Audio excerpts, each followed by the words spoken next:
जपने से मुक्ति नहीं होती मेरे भाई। आदि नाम है सत्य कबीरा, उसको जानने से मुक्ति होगी। उसको समझो, आदि नाम को समझो भाई, आदि नाम पहचानो भाई। इसको पहचानना पड़ता है, समझना पड़ता है, लेकिन मूर्खों के समझ में नहीं आता। इसीलिए बोला है आदि नाम हम भाख सुनाया, मूर्ख जीव समझ नहीं पाया। ये समझने का बच्चों का काम नहीं है भाई, बड़े बड़े धुरंधर नहीं समझ पाए। इस पे विचार करना होता है, आदि नाम को विचार करना होता है, समझो। और ओम सोहंग को भी विचार करना पड़ता है कि क्या है ओम, क्या है सोहंग। जपना नहीं है ओम सोहंग ओम सोहंग ओम सोहंग। बर्बाद कर दिया इन जपियों ने हमारे समाज को, हमारे देश को। कुछ नहीं जपना है, नाम है जप में, नाम है तप में, ना एकांत निवास में। मोको कहाँ ढूंढे रे बंदे, मैं तो तेरे पास में। जो वस्तु मेरे पास है उसका भेद चाहिए हमें। अरे वस्तु कहीं ढूंढे कहीं कैसे लागे हाथ, और गुप्त वस्तु तब मिले भेदी लीजिए साथ। भेदी लीना साथ में दीनी वस्तु लखाए, कोटि जन्म का पंथ था पल में पहुंचा जाए। समझो बात को। तो क्या करना है, आदि नाम को जानना है। आदि नाम क्या है? आदि नाम हम भाग सुनाया, यानी मैं समझा समझा के थक गया कि वो आदि नाम कहने में नहीं आता, लिखने में नहीं आता, पढ़ने में नहीं आता। नाम अनाम अनंत रहत है, दूजा तत्व न कोई। और कहें कबीर सुनो भाई साधो, भटक मरो मत कोई। कह कह के थक गए कि नाम अनाम है, वो लिखने बोलने पढ़ने में नहीं आता। लेकिन कौन समझ रहा है? एक भी ना समझ रहा। कोई राम राम के पीछे लग गया, कोई अल्लाह अल्लाह के पीछे लग गया, कोई वाहिगुरु वाहिगुरु पीछे लग गया, कोई राधे राधे के पीछे लग गया, कोई हालेलुया के पीछे लग गया, कोई किसी के, कोई किसी के, कोई किसी के। सब 52 अक्षरों में उलझ गए, सब इन बोलने लिखने पढ़ने वर्णात्मक नामों में उलझ गए। और जो बचे थे वो अनहद नाद में उलझ गए। कानों में उंगलियां डाल डाल के, ठूस ठूस के कानों में उंगलियां, 5 तत्वों की 5 धुनों को सुन रहे हैं। बताओ, परमात्मा कह रहे हैं एक है, परमात्मा शब्द है, और फिर इनके शब्द भी 5 हो गए। इतना बड़ा जाल है, कबीर साहिब ने जो बताया अपनी वाणियों में, इतना बड़ा जाल है, आप सोच भी नहीं सकते। अरे बावन के जंजाल में फंस गया ये संसार, सिमरन बावन का करे कैसे लागे पार। नहीं समझ में आ रहा है तो मेरे भाई अब अच्छे से समझो बात को और ज्ञान को अच्छे से ग्रहण करो। अब आदि नाम को जानो, अब ओम सोहम को जानो, तत्व ज्ञान के द्वारा जानो। तत्व ज्ञान का मतलब होता है तत्व का ज्ञान हो जाना। तत्वदर्शी संत का मतलब होता है तत्वों का दर्शन कराने वाला संत, ये नाम जपवाने वाला नहीं। बर्बाद कर दिया इन लोगों ने नाम जपवा जपवा के। अब तत्व ज्ञानी को जानो, अब तत्वदर्शी को जानो। तो तत्व क्या है? ओम भी एक तत्व है, सोहंग भी एक तत्व है, और सार भी एक तत्व है। ओम और सोहंग क्या है? ओहम काया मर मर जाए, सोहंग फिर गोता खाए। ओम क्या है? ये पंच भौतिक शरीर ही ओम है। इसी को गीता में शर पुरुष बोला गया है। सोहंग क्या है? सोहंग जीव है, ये जीव तत्व है। इसी को गीता में अक्षर पुरुष बोला गया है। और सार क्या है? सत्य क्या है? ये आत्मा ही सत्य है, ये जीवात्मा नहीं। इसको अचल अडोल आत्मा, अकह अनाम आत्मा कहते हैं, स्थिर आत्मा कहते हैं। ये परमात्मा है, इसी को जानना है। इसको परमात्मा भी कहते हैं। जैसे तुमने कह दिया अडोल आत्मा, अब ये जीवात्मा नहीं है, अडोल तत्व की बात चल रही है, यानी परमात्मा की बात चल रही है। तो इसी अडोल तत्व को परमात्मा कहते हैं। इसी अडोल तत्व का कबीर साहब ज्ञान देने आते हैं, इसी को तत्व ज्ञान कहते हैं। ये तत्व ज्ञान है। ये ओहम और सोहम जो है ये क्या है? ये काया और जीव हैं। तत्व ज्ञान से आप इनको काया और जीव कह सकते हैं। समझो बात को। तो क्या कह रहे हैं? ब्रह्मा विष्णु महेश्वर चेला, ओहम सोहम काहे खेला। यानी इस दुनिया में जितना भी खेला चल रहा है, जो भी आदमी आपके सामने है, जो भी जीव आपके सामने है, देखो क्या खेला चल रहा है। ओहम सोहम का खेला, यानी एक जीव है जिसने शरीर को ओढ़ रखा है, यानी कि शरीर यानी क्षर पुरुष, और ये जीव यानी अक्षर पुरुष, इनका ही खेला चल रहा है। इसी को समझना है। इन दोनों में से परमात्मा कोई नहीं है। परमात्मा कौन है? अडोल तत्व है। गीता अध्याय 2 24वां श्लोक उसी की तरफ इशारा करता है। हे अर्जुन, ये आत्मा अखंड है, अचल है, अविनाशी है। इसको जानो। कौन जान रहा है इसको? सब मंत्रों जंत्रों तंत्रों में फंसे हुए हैं। तो अब क्या करना है मेरे भाई? अब तत्व ज्ञान को समझना है। उस सार तत्व को समझना है जिसको प्राप्त करने के बाद सबका जन्म मरण का रोग खत्म हो जाता है। बस वही तत्व ज्ञान है और कुछ नहीं करना है। भूल जाओ सब कुछ, छोड़ दो सब कुछ। बहुत कर लिया, अब वो करो जो कभी नहीं किया। क्या नहीं किया? आत्मा की साधना, आत्म तत्व की साधना। जीव आत्मा की बात नहीं कर रहा हूं, फिर समझ लो। परम आत्मा की साधना, अडोल आत्मा की साधना, अचल आत्मा की साधना, उसको जानो। तो बहुत अच्छी बात है। रामपाल जी महाराज के कई भक्तों के अब फ़ोन आने लगे हैं और वो सुनना शुरू कर चुके हैं सत्संग। क्योंकि एमपी खबर फास्ट में जो एक यूट्यूब चैनल है, आप टाइप करेंगे एमपी खबर फास्ट, उसमें रामपाल जी के कई चेलों के साथ हमारी डिबेट हुई थी। वो कई लोग थे, अलग अलग आश्रमों से जुड़े हुए थे और मतलब रामपाल जी के ही अलग अलग आश्रमों में से कोऑर्डिनेटर थे वो सब। और एक तरफ मैं अकेला था। आपको पता ही है, मर्द का चेला रहे अकेला। तो अकेले ही उन लोगों को जवाब नहीं आ रहा था, बस अपनी खिचड़ी पकाने में लगे थे। यहाँ तक कि मेरी आवाज़ भी इन्होंने कम कर दी थी और बहाना क्या मार रहे हैं कि नहीं आपका नेट सही नहीं था। बताओ, अरे भैया नेट सही नहीं था तो आवाज़ कट सकती है, रुक रुक के चल सकती है। नेट कभी ऐसा नहीं करता कि आवाज़ कम हो जाए। रुक जाएगी, आवाज़ कट कट के आएगी, लेकिन साउंड कम हो जाए ऐसा नेट नहीं करता भाई। ऐसे नहीं होता। वो भी इतनी लगातार इतनी देर तक साउंड कम रहे, किसको बेवकूफ़ बना रहे हो? ऐसा नहीं होता। हालांकि एक बार कट कट की आवाज़ आ रही थी, मैंने दोबारा कट करके दोबारा से ज्वाइन किया था। तो ये जितना षड्यंत्र करेंगे ये उतना ही आगे फंसते चले जाएंगे। जब इन्होंने मेरी आवाज़ कम कर दी तो इनके भक्तों ने ऑब्जेक्शन उठाया, मुझे फ़ोन किए कि देखो जी नितिन दास जी, ठीक है आप विरोध में हो, आप हमारे साथ नहीं हो, लेकिन ये लोग जो आपके साथ कर रहे हैं ये ठीक नहीं है। आपकी आवाज़ को दबाना नहीं चाहिए था। मेरे पास रिकॉर्डिंग है इनकी, इन्हीं के भक्तों की, जो इनके सत्संग भी सुन रहे हैं और जो इनके साथ जुड़े भी हैं। कईयों ने मैसेज किया, क्योंकि हर इंसान एक जैसा नहीं होता। रावण के यहाँ भी विभीषण जैसे लोग होते हैं, बिल्कुल होते हैं। तो जो सत्य के प्रेमी थे उन्होंने खूब अच्छे से सुना भी है और 2 दिन में 30,000 से ज़्यादा व्यूज़ आ गए उसके। वरना इनकी आप वीडियोस देखोगे 4-4 5-5 हफ्ते तक 200-400-500 से ऊपर इनका चैनल नहीं बढ़ पाता है। लेकिन ये आग की तरह फैली और 30,000 से ऊपर 35,000 लगभग लोगों तक ये ज्ञान पहुंच गया। अब वो क्या कर रहे हैं? अब वो हमारे सत्संग शुरू कर दिया उन्होंने देखना। अब धीरे धीरे धीरे जब उनको तत्व ज्ञान हो जाएगा, फिर उनको ये मंत्र जंतर संतर ये सब भाएंगे ही नहीं।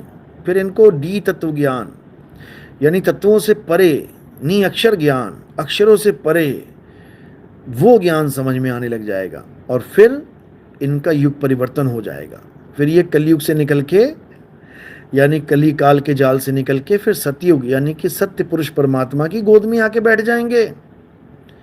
इनको कहीं आने जाने की जरूरत नहीं पड़ेगी, क्योंकि संतों को कहीं आने जाने की जरूरत पड़ती ही नहीं है। ना कहीं आना ना कहीं जाना, आपे में आप समाना। लेकिन जितने भी रामपाल जी के भगत हैं ये सब डुप्लीकेट सतलोक जाने की तैयारी में लगे हैं कि हम सतलोक चले जाएं, जबकि इनको खुद नहीं पता कि आप देखोगे नामदेव जी की वाणी है, सत्संग नंबर 2 देख लेना मेरा। ऐजी सार शब्द में पाया, क्या कहते हैं? अपने को आपे में पाया, अपने को आपे में पाया, ना कहीं गया ना आया। रूप रेख कछुआ के नाही, सोहंग ध्यान लगाया। सोहंग जपा नहीं, सोहंग ध्यान लगाया। लेकिन इनके समझ में ये बात नहीं आने वाली। ऐजी सार शब्द में पाया, बिल्कुल साफ बोल दिया। क्या कहते हैं? अपने को आपे में पाया, यानी गुरुजी ने क्या भेद बता दिया? 2 अक्षरों का भेद बता दिया। एक अक्षर जो मैं जप रहा था वो छुड़वा दिया, ओम कलियम हरियम शरियम, ओम सोम सत्य कबीर, ओम सोम सत्य कबीर। उसके बाद सार शब्द जो इनका है, ओम सोम सत्य कबीरा, ओम सोम सत्य कबीरा, ये सब छुड़वा दिया। और क्या लिखाया? मुझे मेरा स्वरूप लिखा दिया। अपने को आपे में पाया और ना कहीं गया ना आया। कि कोई कहता सतलोक जाएंगे, नहीं जाना सतलोक बतलोक, भूल जाओ। अपने को आपे में पाया, जो मुझे मेरा स्वरूप प्राप्त हुआ वही असली सतलोक है। उसी में मेरी सुरता रमण करेगी, उसी में सुरता रहेगी। ये नकली सतलोक में नहीं जाना मैंने। तो कहते हैं आपे को, अपने को आपे में पाया, ना कहीं गया ना आया। रूप रेख रंग कछु नाही, रूप रेख रंग वाके कछु नाही, सोहंग ध्यान लगाया। सोहंग का ध्यान कैसे करोगे? पहले सोहंग को जानना पड़ेगा। एक होता है सोहंग यानी मंत्र, और एक होता है सोहम यानी मेरा स्वरूप, जो तू सोहम। तो सोहम को जब जान लोगे तो सोहम का स्वरूप गुरु तुम्हें बता देगा। फिर क्या करना है? अपने स्वरूप को समझना है, अपने स्वरूप को साधना है। इसी को साधना कहते हैं, यानी सूरत को अपने स्वरूप में साधना है। अपने प्रतिबिंब से हटा के, ये काया माया प्रतिबिंब है, इसमें से हटा के, क्योंकि माया ने बड़ा प्रतिबिंब डाल रखा है। कबीर साहब वाणी में समझा रहे हैं, कहते काया भेद किया निर्वारा, यानी ये गणेश जी का लोक, ब्रह्मा जी का लोक, विष्णु जी का लोक, शंकर जी का लोक, निरंजन का लोक, माया का लोक, ये सब कहाँ है? काया में फिट कर रखे हैं उसने। ये सतलोक, अलख लोक, अगम लोक, अनामी लोक, ये सब कहाँ है? काया में फिट कर रखे हैं उन्होंने। तो क्या कह रहे हैं? काया भेद किया निर्वारा, ये सब रचना पिंड मंझारा, माया अवगति जाल पसारा, सो कारीगर भारा है। अरे आदि माया कीनी चतुराई, झूठी बाजी पिंड दिखाई, अवगति रचना रची अंडमाही, और ताका प्रतिबिंब डाला है। अरे शब्द विहंगम चाल हमारी, कहे कबीर सतगुरु दई तारी, खुले कपाट शब्द झनकारी, पिंड यंड के पार सो देश हमारा है, कर नैनो दीदार महल में प्यारा है। अब ये समझना है। तो ओम क्या है? ओ हम काया मरी मरी जाए। सोहंग क्या है? सोहंग फिर गोता खाए। ये जीव सोहंग, ये 52 में उलझा पड़ा है, गोते खा रहा है। तो ध्याना किसका है? सतनाम को ध्याना है, सतनाम का सिमरन करना है। सतनाम काल भगवान और अक्षर पुरुष का मंत्र नहीं है। सतनाम क्या है? सतनाम परमात्मा का, यानी सत्य पुरुष का सतनाम है, सच्चा नाम है। समझो, ये 52 अक्षरी नाम नहीं है कि सतनाम सतनाम जपना है, या ओम सोम को सतनाम बना के फिट कर दिया इन निकम्मों ने। बिल्कुल नहीं। क्या करना है? सतनाम को सिमरना है। सत्य नाम को सिमर के तर गए पतित अनेक, और तेहि कारण नहीं छोड़िए एक सत्य नाम की टेक। सत्य नाम को जानो, सत्य नाम को पहचानो। सत्य नाम ही सार शब्द है। बीजक में भी है प्रमाण इसका, और कबीर सागर में भी प्रमाण है। कह रहे हैं सत्य नाम है सार, बूझो संत विवेक करी, उतरो भवजल पार, सतगुरु का उपदेश यही। समझो सतगुरु का उपदेश, नहीं तो धक्के खाते रह जाओगे यहीं पे। उसके हुक्म को जानो, नानक हुक्म पछाण के, तव जा खसमे मिलना। मंत्र नहीं जपना। समझो, इन आंखों से नहीं दिखाई देगा वो परमात्मा का नाम। अखा वाजो वेखना, बिन कन्नी सुनना, पैरा वाजो चलना, बिन हथी करना, जीबा वाजो बोलना। वो ऐसा नाम है जो बिना जीभ के चलेगा, श्वासों पे भी नहीं, जीभ पे भी नहीं, सुरत के माध्यम से चलेगा। वो सुरत के माध्यम से भक्ति होगी आपकी, न श्वासों से और ना ही शरीर से, मंत्रों से नहीं होगी। वो क्या है? वो सुरत शब्द योग है। अरे जाप मरे अजपा मरे अनहद भी मर जाए, और सुरत समाए शब्द में वाको काल ना खाए। समझो बात को। तो अब क्या करना है? अब अपने स्वरूप को जानना है। सत्य नाम कोई नाम नहीं, ये है आपन रूप, और जो जाने इस भेद को पावे आप स्वरूप। अपने स्वरूप को जानो, अपने स्वरूप को पहचानो, फिर क्या हो जाएगा? अरे तो ही मोही मोही तो ही अंतर कैसा, तो ही मोही मोही तो ही अंतर कैसा, कनक कटिक जल तरंग जैसा। जैसे सोना और सोने के आभूषण दो नहीं हैं, जैसे समुंदर और उसकी लहर दो नहीं है,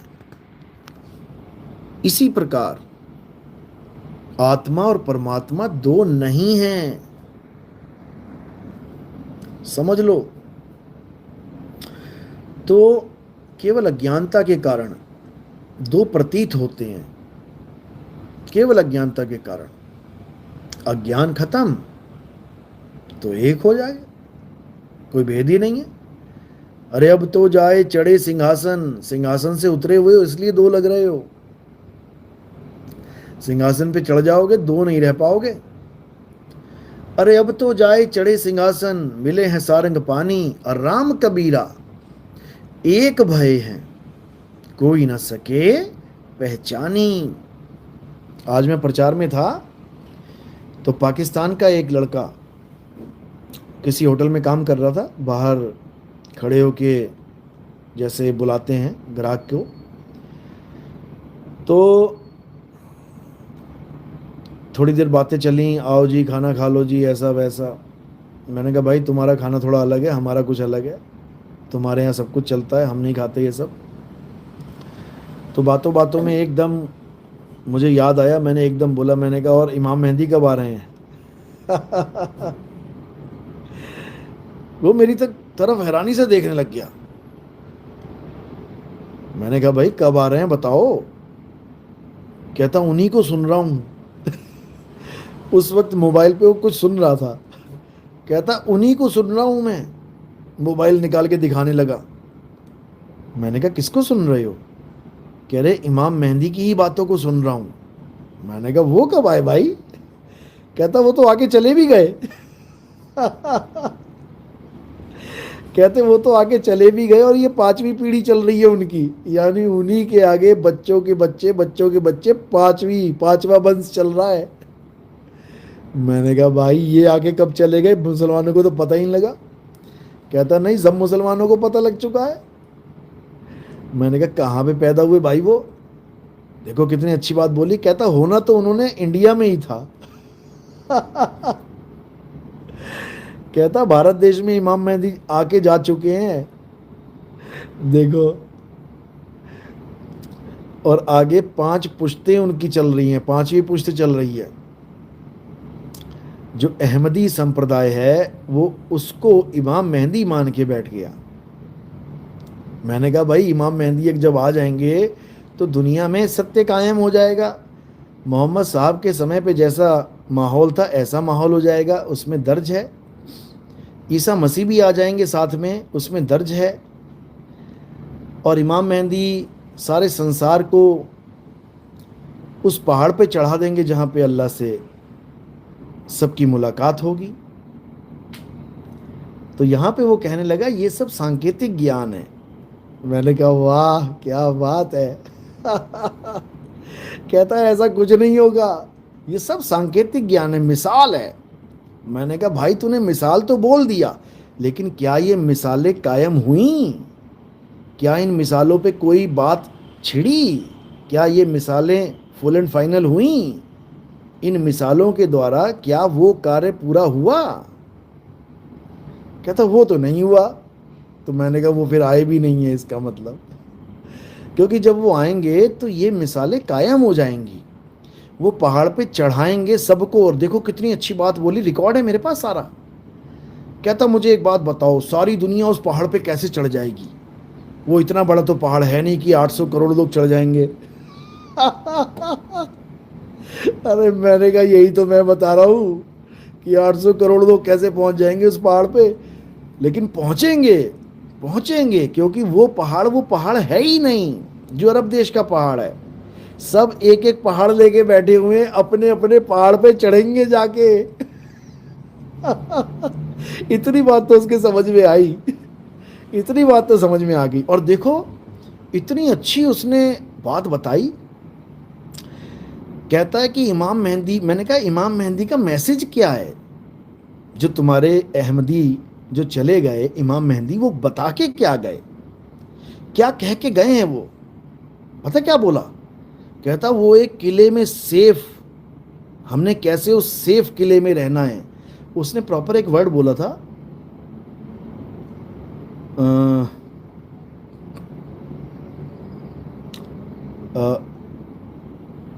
महफूज, यानी वो एक महफूज किले का रास्ता बता के गए हैं हमें। मैंने कहा बहुत बढ़िया है, और क्या चाहिए भाई? महफूज किले में सब चले जाएं तो सब महफूज हो जाएंगे। तो मैंने कहा फिर क्या रास्ता बताया उन्होंने? वो 3 आयतें बता के बैठ गया मुझे। कहता ये अरबी में लिखा हुआ है। कहता इसको हमने रोज रटना है, सुबह दोपहर शाम। अरे मैंने कहा भाई बर्बाद हो गए। फिर 52 अक्कर के जाल में फंस गए। बताओ। फिर मैंने पूछा, मैंने कहा भाई तू फिर नमाजें छोड़ दी क्या तुमने पढ़ना? कहता नहीं, नमाज भी पढ़ रहे हैं और ये भी पढ़ रहे हैं। अरे मैंने कहा भाई अगर नमाज से अल्लाह को नहीं सुनाई देगा, वो अल्लाह नमाज वालों को महफूज नहीं रख पाएगा, तो ये 3 और पढ़ के क्या मिल जाएगा? बताओ।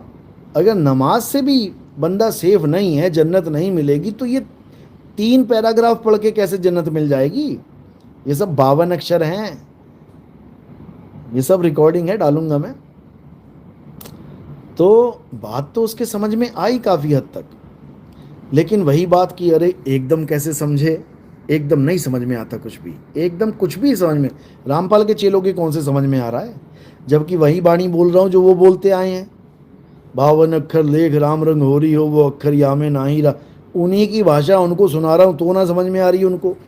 ये तो बिल्कुल ही धर्म पर अलग है भाई, ये तो मुसलमान है, ये कैसे समझेगा हमारी बात?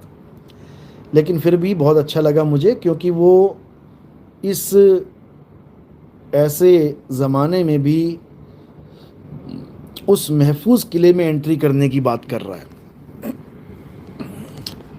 क्योंकि उसको पता ही नहीं है कि महफूज किला होता क्या है। कबीर साहब कह रहे हैं, कबीर साहब भी समझा रहे हैं, कर नैनो दीदार महल में प्यारा है। 2 महल हैं हमारे पास। एक कच्चा महल है जिसमें कोई महफूज ही नहीं है, और एक पक्का महल है जिसमें सब महफूज हो सकते हैं। कच्चे महल में ये टूट जाएगा, कच्चा महल तुम्हारी हालत खराब हो जाएगी। पक्के महल में तुम सेफ एंड सिक्योर हो जाओगे, ये दज्जाल तुम्हें परेशान नहीं कर पाएगा, ये काल निरंजन तुम्हारा कुछ बिगाड़ नहीं पाएगा। साहिब समझा रहे हैं कि बचना चाहो काल जाल से, चीनो शब्द हमारा, कहें कबीर अमर कर राखूं। कहाँ रखेंगे अमर करके? उसी महफूज किले में, तब कल्याण होगा, नहीं तो नहीं होगा। बड़े बड़े धुरंधर आए, बड़े बड़े चले गए। बाबा जय गुरुदेव ने भी यही बताया था, लेकिन लोग समझ नहीं पा रहे हैं। रामपाल जी महाराज बाबा जय गुरुदेव की भविष्यवाणी लेके कह रहे हैं कि वो मैं हूं। बताओ। नास्ते दमस की भविष्यवाणी लेके कह रहे हैं वो मैं हूं। नास्ते दमस साफ साफ कह रहा है कि एक अधेड़ उम्र का आदमी, अधेड़ का मतलब होता है आधी उम्र, यानी कि ना बूढ़ा और ना बच्चा। अधेड़ बना है आधे से, यानी कि एक आदमी की मान के चलो कि आज के टाइम में 80 साल, 90 साल या 100 साल की उम्र होती है, तो उसका आधा कर दो, यानी 40 साल से लेके 59 साल तक, क्योंकि 60वां जब लग जाता है तो सठिया जाता है बंदा। 60वां लगते ही सठिया जाता है और बूढ़ों की कैटेगरी में आ जाता है, वो बूढ़ा हो जाता है, जिसको हम सीनियर सिटीजन भी कह देते हैं। तो नास्टे दमस ने किसी बुढ़े के बारे में नहीं बोला, कि कोई 70 साल का या 75 साल का या 80 साल का बूढ़ा होगा जो इस विश्व में परिवर्तन ला देगा। क्या बोला उन्होंने कि अधेड़ उम्र का होगा। अधेड़ उम्र का मतलब होता है 40 से लेके 59 साल तक। और आप देखोगे कि 40 बहुत इंपॉर्टेंट है। 40 साल में मोहम्मद साहब उजागर हुए। 40 साल तक पता ही नहीं लगा किसी को कि ये कौन है, क्या बताते हैं, कि ये रब के बंदे हैं, नबी हैं। 40वें साल में उजागर हुए। और इमाम मेहंदी के लिए भी ये बोला जाता है कि 40वें साल से ही वो उजागर होंगे। समझ लो। तो उस अधेड़ उम्र यानी 40 से लेके 59 साल की उम्र का कोई शख्स होगा जो पूरे विश्व में क्रांति ला देगा, आध्यात्मिक क्रांति। वो झगड़े नहीं करेगा, वो लठबाजी नहीं करेगा, वो तलवारें नहीं चलवाएगा। लोग इंतजार कर रहे हैं इमाम मेहंदी की बड़ी बड़ी फौज होगी, सबको धराशायी कर देगी, काट देगी, मार देगी। अरे भाई, इमाम मेहंदी मारने काटने लग गए तो वो परिवर्तन क्या लेके आएंगे फिर? इससे अच्छा तो बम भी लगा दो, सारे उड़ा दो सबको। मारकाटी मचानी है तो परमाणु बम से भी मच सकती है। लड़ दो सारे, कट जाओ, मर जाओ, हो जाओ दफन मिट्टी में। तो परिवर्तन किस में लाएंगे भाई? इमाम मेहंदी जब आएंगे तो पूरी दुनिया में परिवर्तन हो जाएगा। बच्चा बच्चा सत्य का पुजारी हो जाएगा। ये इमाम मेहंदी के लक्षण होंगे। समझो, वो इस दुनिया में एक ऐसी क्रांति ले आएंगे कि हर बच्चा सत्य के साथ जुड़ेगा। यानी हिंदू है तो सत्य को जानेगा। सत्य क्या है? हे अर्जुन, आत्मा ही सत्य है, ईश्वर सत्य है। मुसलमान होगा, मुस्लिम होगा तो किससे जुड़ जाएगा? अनल हक से। अनल हक यानी मैं ही सत्य हूं। यानी आत्मा का ज्ञान हो जाने पर मुसलमान फकीरों ने बताया अनल हक, लेकिन कोई समझ ही नहीं पाया उनकी बात। वो कहने लगे ये तो अल्लाह बन गया, ये तो खुदा बन गया।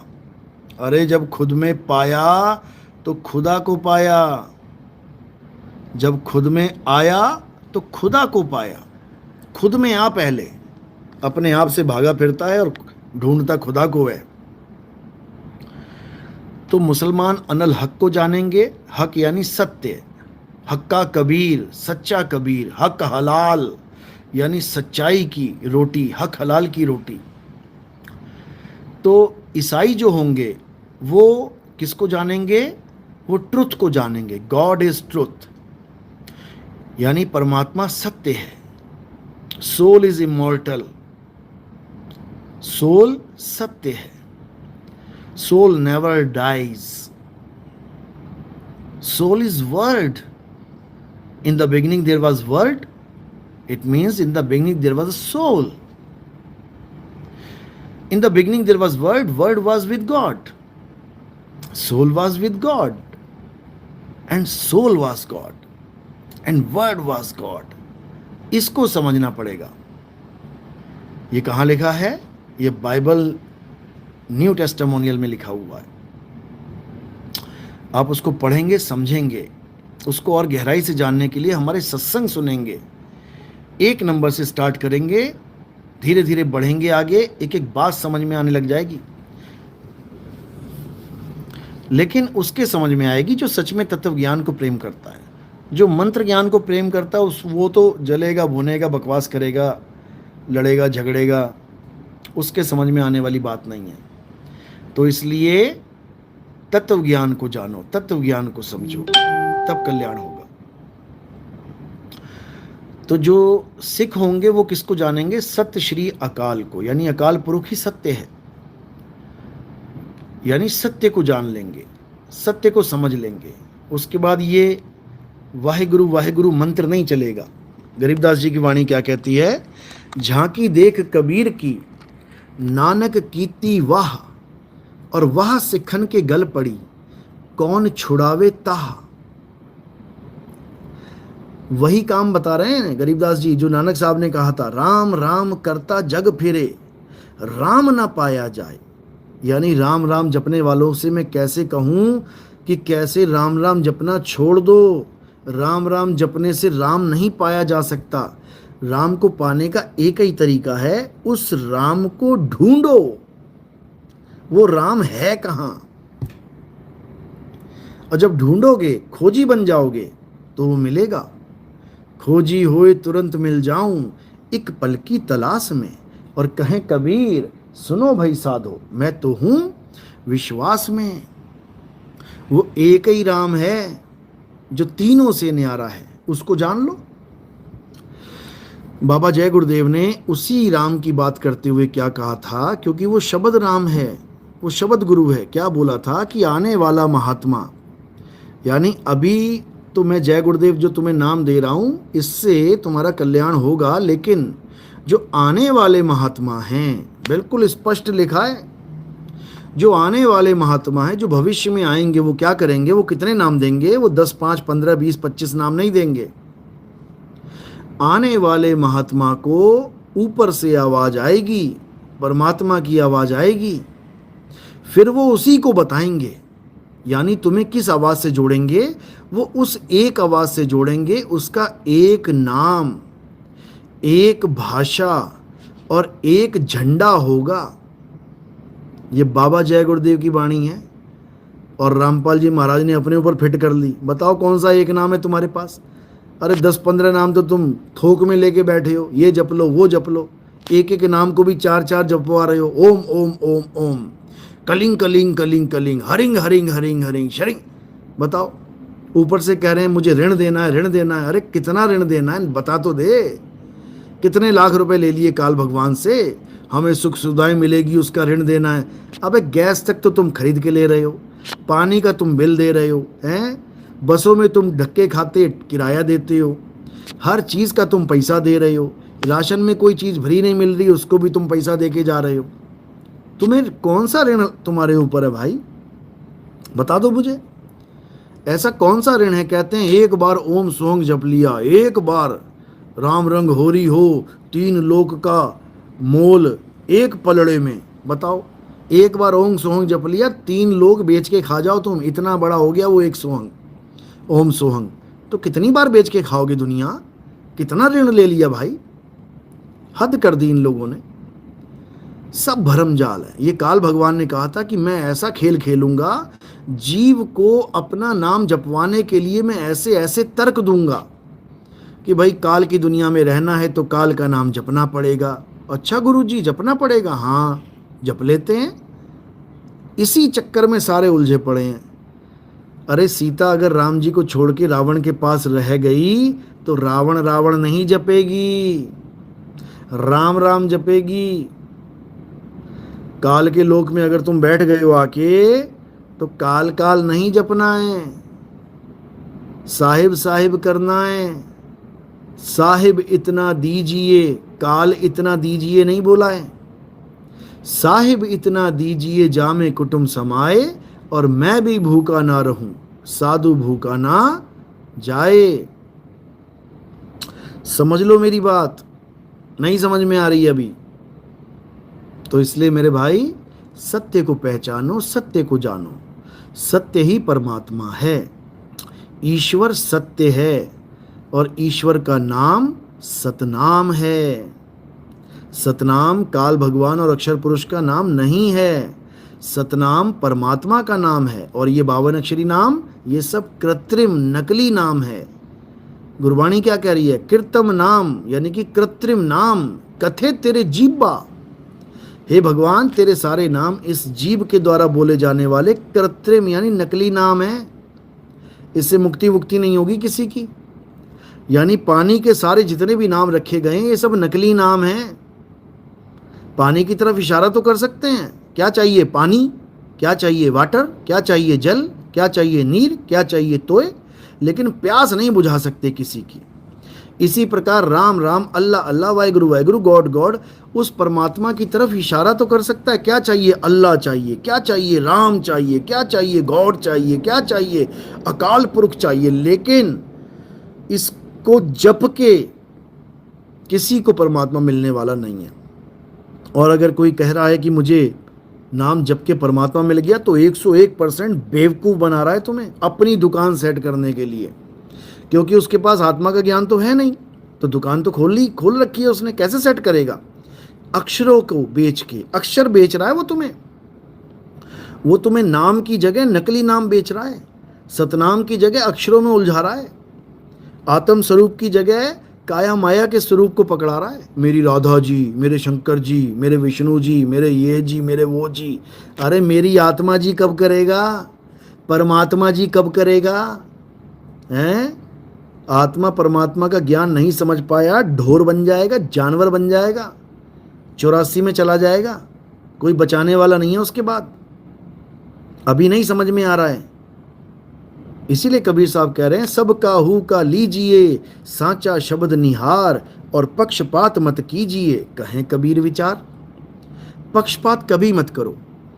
अभी रामपाल जी के चेलों से जो चर्चा हो रही है, मैंने श्रीमद् देवी भागवत वाला एक पन्ना भेजा उनको, और मैंने कहा इसको पढ़ो, देखो क्या लिखा है।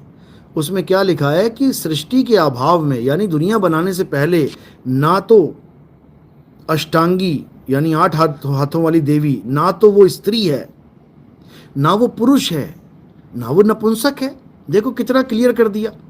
और रामपाल जी क्या कह रहा है? दुनिया बनाने से पहले वो एक पुरुष थी, उसने हाथ खड़ा किया तो परमात्मा ने उस पुरुष को औरत बना दिया। बताओ, सृष्टि के अभाव में वो ना औरत है, ना आदमी है, ना नपुंसक है। श्रीमद् देवी भागवत महापुराण में आप इसको देख सकते हो।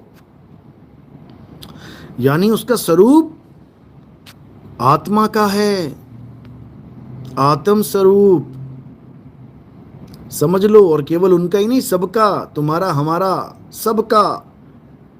इसी को साहिब ने कहा है, जैया जन्म मुक्ता हता, तैया हता ना कोई, छठी तुम्हारी है जगह, तू कहां चला भिगोए। तू उसको भूल के कहां जा रहा है 5 तत्वों की दुनिया में? छोड़ इसको। तू कहां काया माया में उलझ रहा है? छोड़ इसको और क्या कर, अपने सत्य स्वरूप को जान। ये जितने गुरुआ लोग मंत्र देते फिर रहे हैं, अपने स्वरूप को नहीं जान रहे हैं, ये सब 84 के ढोर बनेंगे जाके। साहिब समझा रहे हैं, घर घर मंत्र देत फिरत हैं माया के अभिमाना, गुरुआ सहित शिष्य सब बूढ़े, 84 में बूढ़ेंगे जाके। अंतकाल पछताना साधो देखो, ये जग बौराना। समझा रहे हैं साहिब। लेकिन कौन समझ रहा है? समझ लो। कह रहे गुरुआ तो घर घर फिरे, अरे कौड़ी कीर 50, एक कौड़ी में 50 गुरुआ मिल जाएंगे। अभी एक करोड़पति लंगर लगा दे, भंडारा कर दे। हमारे यूपी में तो बड़ा मशहूर है, जैसे ही पता लगता है भंडारे का तो पहले विदाई के लिए फोन आएगा। कितनी विदाई मिलेगी? एक दूसरे से बातें करते हैं, इस बार कितनी विदाई देंगे वो? अरे 500-500 रुपए मिलेंगे। अच्छा, चलो चलो चलो चलो चलो। अरे गुरुआ तो घर घर फिरे, कौड़ी केर 50, अपने रूप की खबर नहीं, शिष्य करण की आस। अपने रूप की खबर नहीं, अपने स्वरूप का ज्ञान नहीं है कि मैं आदमी हूं, कि मैं औरत हूं, कि मैं नपुंसक हूं। क्या हूं मैं? अरे कुछ भी नहीं है इनमें से। रूप न रेख न रंग, प्रभु 3 गुणों से भिन्न, ते ही बुझाए नानका जित होवे प्रसन्न। परमात्मा का कोई रूप रेख रंग नहीं है, परमात्मा शब्द स्वरूप है। तो हम परमात्मा के ही बच्चे हैं, तो हमारा स्वरूप क्या हुआ? हमारा भी शब्द स्वरूप ही है। अरे शब्द हमारा, तू शब्द का, सुन मत जा सरक, और जो चाहे निज रूप को शब्द ही ले परख। नहीं समझ में आ रही बात मेरी? मेरे भाई, मेरी बात उसके समझ में आएगी जिसका विवेक 7वें आसमान पे हो। ये धरती पे रेंगने वाला विवेक नहीं पकड़ सकता मेरी बातें। इस विवेक को 7वें आसमान पे उठा के रखो, तब समझ में आएगी। 7वें आसमान पे ही परमात्मा विराजमान है, 7वें आसमान पे ही खुदा वास करता है। लेकिन ये वाला आसमान नहीं जो ऊपर दिख रहा है। ना ये वो आसमान है, और ना ही वो पहाड़ है कोहितूर। वो पहाड़ नहीं है जिस पे खुदा बैठा है, वो कोहितूर कहीं और है, वो कैलाश कहीं और है। उस पे चढ़ना, कहते हैं ना कैलाश पे आज तक कोई नहीं चढ़ पाया, केवल एक आदमी चढ़ पाया। कौन था वो? कहते कोई बुद्ध था, बुद्धिस्ट था।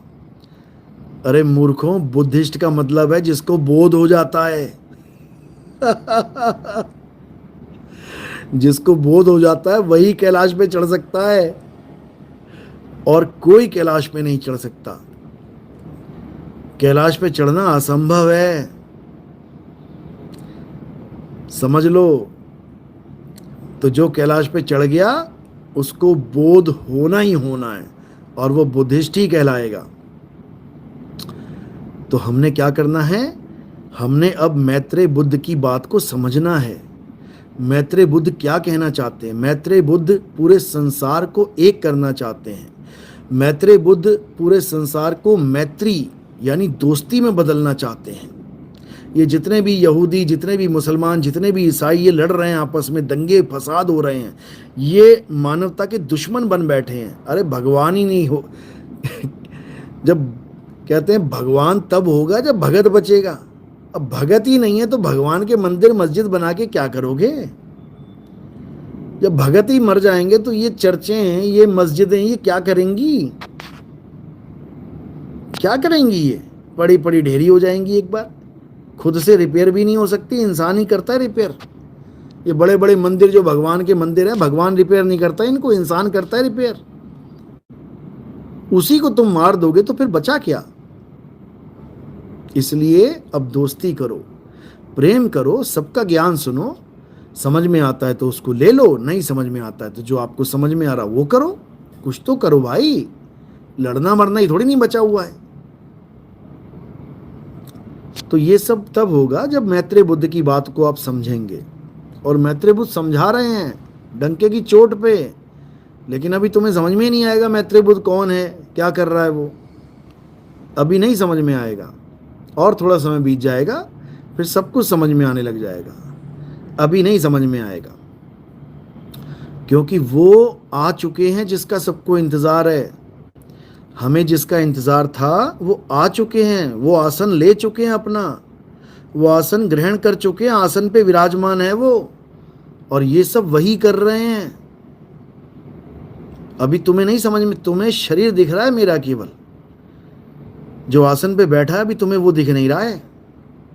जिस दिन वो दिख गया ना, उस दिन सब एक हो जाएगा, ये काया माया भूल जाओगे सारी।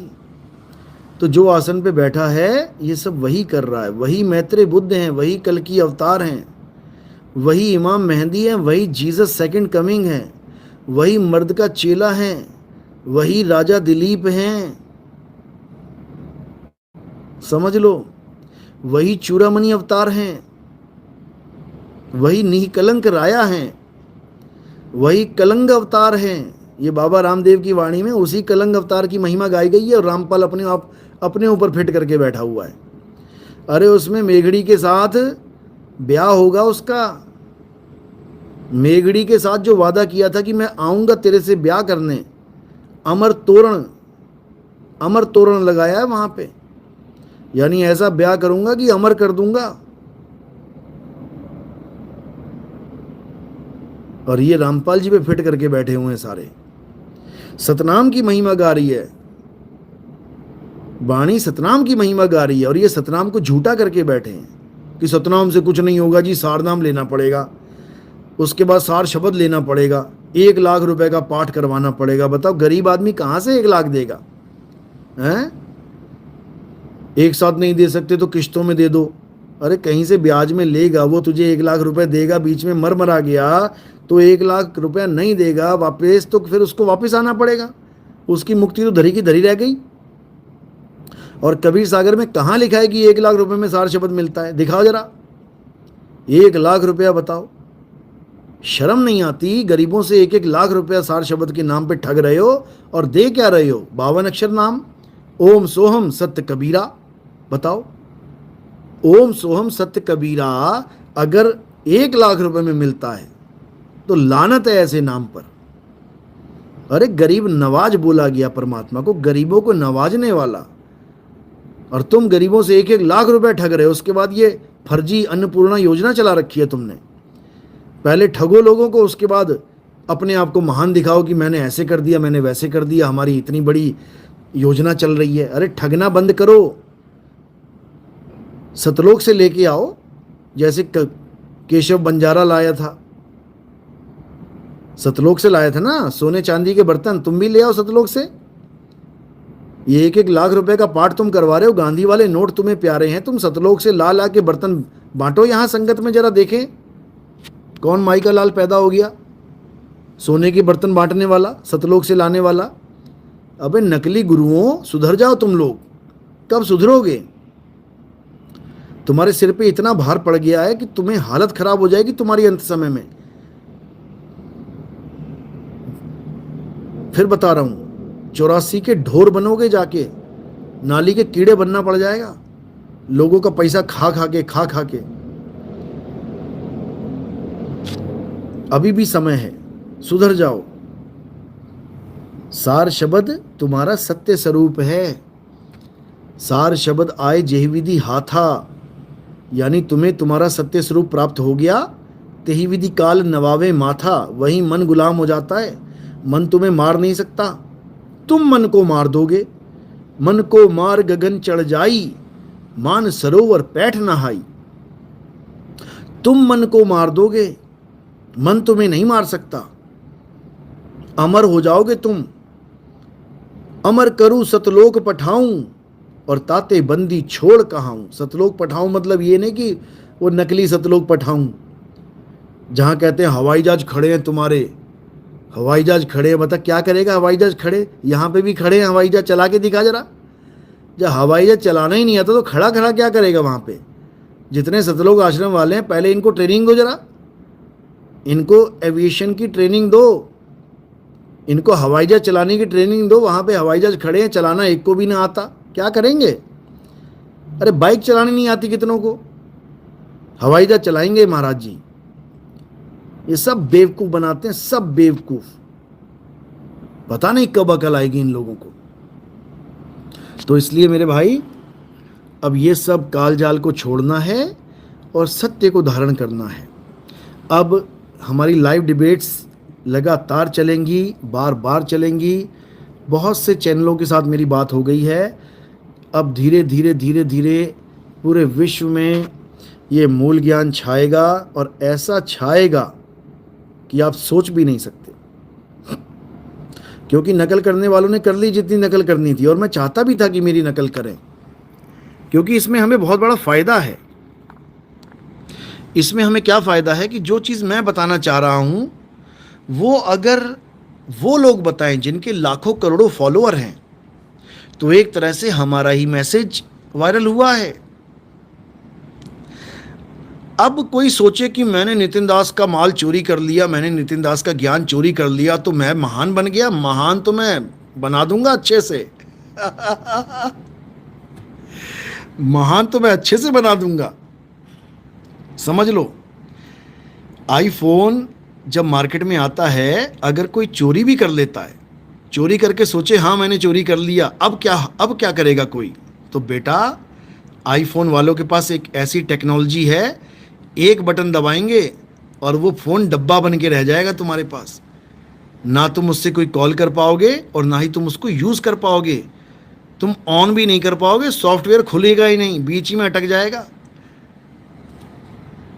ऐसे ही नितिन दास के पास भी मास्टर की है। तुम फैलाओ तो सही हमारा ज्ञान एक बार हम तो चाहते हैं कि दुनिया के जितने भी इन्फ्लुएंसर हैं, जितने भी यूट्यूब वाले हैं, क्योंकि आजकल ये सब आचार्य बने घूम रहे हैं। पहली बात तो समझ लो, आचार्य कोई बन ही नहीं सकता, आलतू फालतू आदमी। आचार्य एक डिग्री है, आचार्य एक संस्कृत की डिग्री है। जो उस डिग्री को कंप्लीट करेगा उसको आचार्य की डिग्री मिलती है, सर्टिफिकेट मिलता है। अगर बिना सर्टिफिकेट के कोई कहे कि मैं डॉक्टर हूं, चार बातें सीख ली किसी डॉक्टर के पास जाके, पेट दर्द होता है तो ये दे दो, खांसी आती है तो ये दे दो, जुकाम है तो ये दे दो। डॉक्टर नहीं बन जाता। जिस दिन मेरे आगे ये आचार्य लोग आ गए ना, जो फर्जी आचार्य हैं, जिनके पास आचार्य की डिग्री नहीं है, ऐसा धोऊंगा ना स्टेज पे, ऐसा धोऊंगा, याद करेंगे ये लोग, एक बार आए तो सही। क्योंकि आचार्य कोई आलतू फालतू बंदा बन ही नहीं सकता। आचार्य एक डिग्री का नाम है, और वो डिग्री जिसके पास होगी वही आचार्य लिख सकता है। जैसे MBBS एक डिग्री का नाम है, तुम अपने नाम के आगे MBBS लिख के दिखा दो जरा। MD DM एक डिग्री का नाम है, लिख के दिखाओ जरा तुम अपने नाम के आगे। मजाक बना लिया इन लोगों ने, मजाक। जिसके मन में आ रहा है आचार्य बना हुआ है, कल को मन में आएगा प्रधानाचार्य बन जाएगा। जिसके मन में आ रहा हंस बना हुआ, जिसके मन में आ रहा परमहंस लिख के घूम रहा है। अरे मूर्खों, ये औधे हैं, औधे, ऐसे नहीं मिल जाते। ये जो परमहंस हो जाते हैं वो काया से न्यारे हो जाते हैं। वो अपनी काया का ध्यान नहीं करवाते किसी को। बन गया परमहंस और काया से तेरी सूरत नहीं हट रही है, काया को अपना स्वरूप मान के बैठा है। इसीलिए बोला है, गुरुआ तो घर घर फिरे, कौड़ी केर 50, अपने रूप की खबर नहीं। इनको अपने रूप की खबर नहीं है, और शिष्यकरण की आस, चेले मूंढने में लगे हुए सारे। अपना स्वरूप नहीं पता, खुद को जान नहीं रहे कि मैं कौन हूं, हु एम आई, ये समझ नहीं पा रहे हैं। और तुम्हें चले हैं ज्ञान देने के लिए। तो मेरे भाई, अब समय आ गया है, पूरे विश्व में सत्य का डंका बजाने का समय आ गया है। अब हर भगत ने, जो हमारी KGF टीम में है, अब तन मन धन से सेवा करनी है। अब ज़्यादा समय नहीं है तुम्हारे पास कि तुम कहो कि मैं दादाजी बनूंगा, परदादाजी बनूंगा। गिने चुने साल हैं तुम्हारे पास। अब सेवा में लगा दो, लेखे लग जाएगा जीवन, समझ लो। अब ज़्यादा लंबे सपने, मुंगेरी लाल के हसीन सपने देखना छोड़ दो। अभी तुम्हें नहीं पता कि 25, 26, 27 में क्या क्या होगा, समझे। 32 तक रेल बन जाएगी सबकी। तो इसलिए अब तन मन धन से सेवा करो। अब अपना ध्यान इस काया माया से बाहर करो, अपना ध्यान बीवी बच्चों से बाहर करो। रहो उनके साथ, जिम्मेदारी पूरी निभाओ, लेकिन ध्यान मत रखो, अपना ध्यान उनमें मत रखो, उनका पूरा ध्यान रखो। अपने ध्यान को उसमें मत जाने दो। अपने ध्यान को कहाँ रखना है? धुन में ध्यान, ध्यान में जाना, गुरमुख अकथ कहानी। अकथ कहानी में रखो, जो कथी नहीं जा सकती, तब कल्याण होगा। नहीं तो वापसी करो 84 में आने की। और जो राजनीति करने वाले हैं, हमारे ही पंथ में कई राजनीति करने लग गए हैं। ऐसा सुधारूंगा ना, ऐसा सुधारूंगा, अकल दे दूंगा। अगर किसी ने भी गलती से राजनीति करनी शुरू करी, अगर गुटबाजी करी किसी ने, गुटबाजी, फिर समझ जाना तुम लोग। इसलिए प्रेम से सेवा करो। सेवा करनी है करो, नहीं तो घर में बैठो। सेवा में कुछ देना है दो, नहीं तो घर में बैठो, भक्ति करो। ये चौधरी मत बन जाना कहीं कि चौधरी बनने का शौक चढ़ जाए। चौधरी मैं बहुत अच्छी तरह बनाता हूं, फिर पूरी पगड़ी पहना के चौधरी बनाऊंगा। जो सेवा लगाई जा रही है उस सेवा को करो, तन मन धन से करो। नहीं करनी, घर बैठो। और जो सेवा देके 4 जगह गाता है, मुंह पे मारूंगा सेवा, मुंह पे मारूंगा सबके सामने। ऐसी सेवा नहीं चाहिए हमें। जो तू थोड़ी सी सेवा देके बड़े बड़े नाम कमाना चाहता है संगत के आगे, मुंह पे मारूंगा ऐसी सेवा। अभी जानता नहीं तू नितिन दास को। तो सेवा करनी है प्रेम से, सेवा करनी है एक हाथ दे दूसरे को पता ना लगे।